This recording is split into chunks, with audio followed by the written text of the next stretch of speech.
আসসালামু আলাইকুম। আজকে আমরা প্রোনাউনের নোট 9 নিয়ে কথাবার্তা বলবো।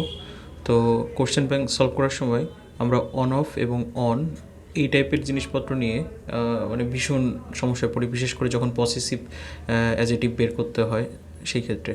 তো এটা সহ আমরা আরেকটা জিনিস দেখব, সেটা হচ্ছে যদি আমার কোথাও one of, each of, either of, neither of, each one of এই সমস্ত জিনিসপত্র যদি থাকে, তারপরে নাউনটা হয় প্লুরাল এবং ভার্বটা হয় সিঙ্গুলার, এবং পসেসিভ অ্যাজেটিভ যেটা, সেই পসেসিভ অ্যাজেটিভ হয় হচ্ছে সিঙ্গুলার। এবং পসেসিভ এই possessive one of, each of, either of, neither of, each one of এইগুলার পসেসিভ অ্যাজেটিভ সবসময় হিজ, হার, হ্যাঁ এইগুলো হয়। ওকে, সিঙ্গুলার হবে, কখনো দেয়ার এইগুলো হবে না।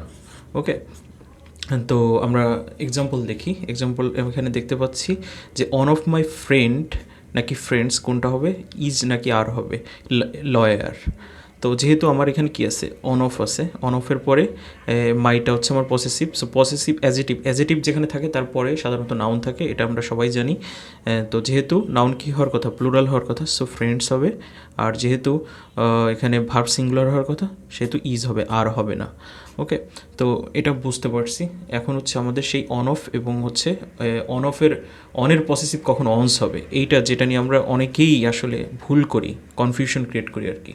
তো দেখুন, অন যদি আমার কখনো সাবজেক্ট হয়, তার মানে অন আসলে কি প্রোনাউন হিসাবে যদি কাজ করে। আমরা জানি সাবজেক্ট শুধুমাত্র নাউন বা প্রোনাউন এইগুলোই হতে পারে, জিরান্ট পাশাপাশি তারপরে ইনফিনিটিভ হতে পারে, সো সেগুলো আলাদা আলাদা বিষয়। তো অন যদি এখানে সাবজেক্ট হয়, তাহলে তার পসেসিভ অ্যাজেটিভ যেটা হবে অনস হয়। ওকে, তো এখানে লিখেছি যে অনের পরে যদি ভার্ব থাকে, তাহলে এই ক্ষেত্রে অনের পসেসিভ হবে হচ্ছে অনস। ওকে, ONES, আচ্ছা অনস। আর অনস এটা তো পসেসিভ অ্যাজেটিভ, এটা নিজে একটা পসেসিভ অ্যাজেটিভ, এরপরে নাউন হয়, কারণ অ্যাজেটিভের পরে সবসময় নাউন হয়। ওকে, তো আমরা একটু এক্সাম্পল দেখি। এক্সাম্পল দেখলে আই থিঙ্ক ক্লিয়ার হবে। তো এখানে আমরা দেখতে পাচ্ছি one should be careful about dash, মানে ড্যাশ মিনস হচ্ছে এখানে অনস হবে নাকি হিজ হবে নাকি হার হবে, দেয়ার প্যারেন্টস কোনটা হবে আর কি। তো আমরা দেয়ার তো কখনোই হবে না, এটা আমরা বুঝতে পারছি। তো অন শুড বি, এখানে দেখুন অনের পরে শুড বি একটা ভার্ব আছে, তাই না? সো অনের পরে যদি ভার্ব থাকে, সেক্ষেত্রে অনটা আসলে আমরা সাবজেক্ট হিসেবে কনসিডার করি। তো এই ক্ষেত্রে অ্যান্সার হবে হচ্ছে অনস। ওকে, এই হিজ হবে না, হার হবে না। তো আর একটা এক্সাম্পল এখানে, on of the sons should be careful.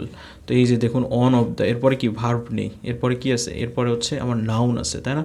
So এই ক্ষেত্রে এই অনস পসেসিভ হবে না। তাহলে কি হবে, দেয়ারও হবে না, যেহেতু আমরা কি জানি অন অফের পরে সাধারণত সিঙ্গুলার পসেসিভ অ্যাজেটিভ বসে। সো এই ক্ষেত্রে যেহেতু সন্স, এই সন্স মিনস হচ্ছে এখানে ছেলেদের কথা বলছে, সো পসেসিভ অ্যাজেটিভ হিসেবে হিজ নিব। ওকে, তো পুরো সামারিটা আসলে কি দাঁড়ায়, সামারি হচ্ছে আমার অন অফের পসেসিভ অ্যাজেটিভ হয়, পসেসিভ অ্যাজেটিভ হবে হচ্ছে হিজ অথবা হার, এটা ডিপেন্ড করবে আসলে নাউনটা কী দেওয়া আছে এটার উপরে। আর অনের পসেসিভ অ্যাজেটিভ হবে হচ্ছে অনস।